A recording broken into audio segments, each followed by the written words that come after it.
Hey everyone, Kevin here, and welcome back to my channel. We all know how tiresome and sometimes hopeless job searching can be. It's a minefield out there, and we do what we must to get hired and pay our bills again. But what shouldn't we put up with? This was asked of me in a coffee chat a while ago, and I thought it was a great question, honestly, because I can rattle off multiple important things that would make me instantly delete an application or take myself out of contention. So, without further ado, here are the top 4 things that make me outright quit an application.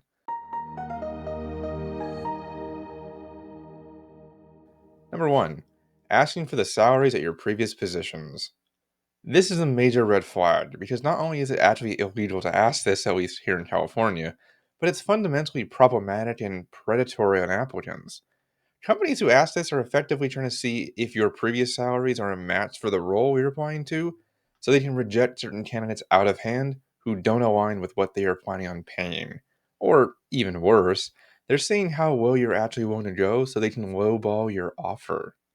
But more than any of that, what made me delete an application over this is that my previous salaries are none of their damn business. If my current role had based decisions on my previous job, I would have been unlikely to be hired because as a contract ID, I was able to demand a very high salary, which was far more than what I am currently making, though I now have PTO, healthcare, and other benefits that I used to pay out of pocket for. If a company wants to know if a salary range would work for you, then they should just ask. That's perfectly legal and it's actually good business practice because if a role simply will not meet a candidate's expectations, then they can tell them that the position won't work for them, which will end up saving everyone a lot of time too. Plus, it just promotes a needed level of salary transparency that's been sorely lacking in job postings as a whole.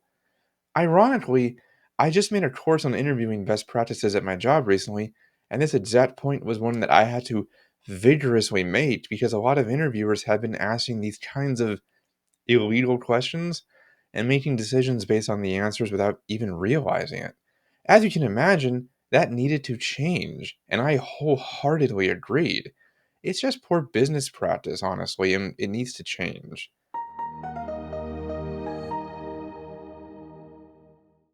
Number 2, requiring references. It's 2025, guys. Seriously, no one needs references anymore. Outside of education, some jobs in healthcare and very high level senior board of directors type positions, references are collectively seen as pointless.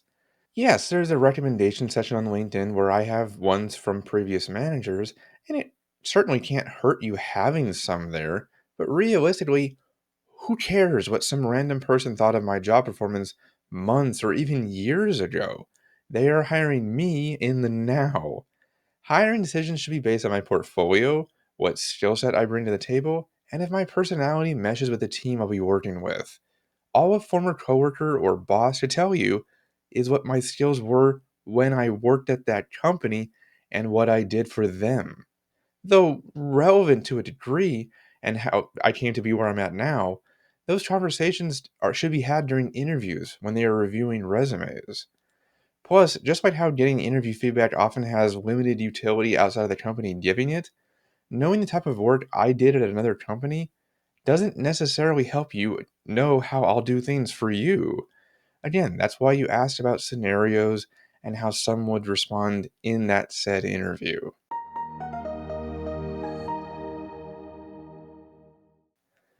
Number 3, requiring me to do a project. I am not doing homework just to get an interview with a company, much less giving them free labor. I actually have done multiple videos on this over the years because it still remains such a pervasive issue, especially in instructional design. My portfolio and resume should speak for themselves. That's where my experience and job samples reside.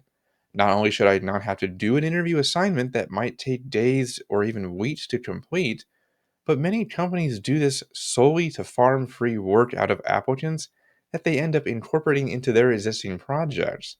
It's a really exploitative practice because not only is that essentially creative theft, but then they also just reject you after that and leave you out of work. It's so disingenuous. I ran into so many of these scams while I was looking for work myself, and I consistently refused to do them. I do not work for free, especially when I was on unemployment funds and barely keeping my head above water financially.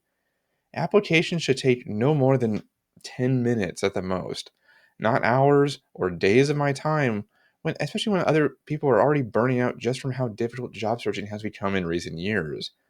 All that does is bloat interview processes and make applicants feel even more jaded than they already are. Number four, and finally, personality tests and surveys. No. I mean, just no. Can we all agree how annoying these damn things are? Yeah, I know my Myers Briggs personality type, and it is pretty accurate actually, but that doesn't mean I want a company to use it as a way to decide whether I'm the right candidate for a job. That decision should only come from my resume, my portfolio, and the interview. Personality tests are inherently problematic to use because not only can they be inaccurate, but they also never provide a full picture of someone's personality. Same for those long winded, multiple choice surveys intended to force you into ranking specific questions based on how much you agree or disagree with them. Walmart's got a 100 question survey that people have actually made money on selling answers to, and Amazon has one that is so long and poorly written that I can't even accurately describe it to you. And I've done that one a few times myself while I was job searching. Talked about that before too, if you want to check it out. But overall, these are just ways to bloat the interview process further and find new excuses to not interview potentially good applicants who didn't score whatever is seen as artificially high on their personality test or who filled in the wrong bubbles on their survey. To be blunt, it's just an asinine practice. And there we have it. My top four reasons why I would immediately delete an application and look elsewhere for employment.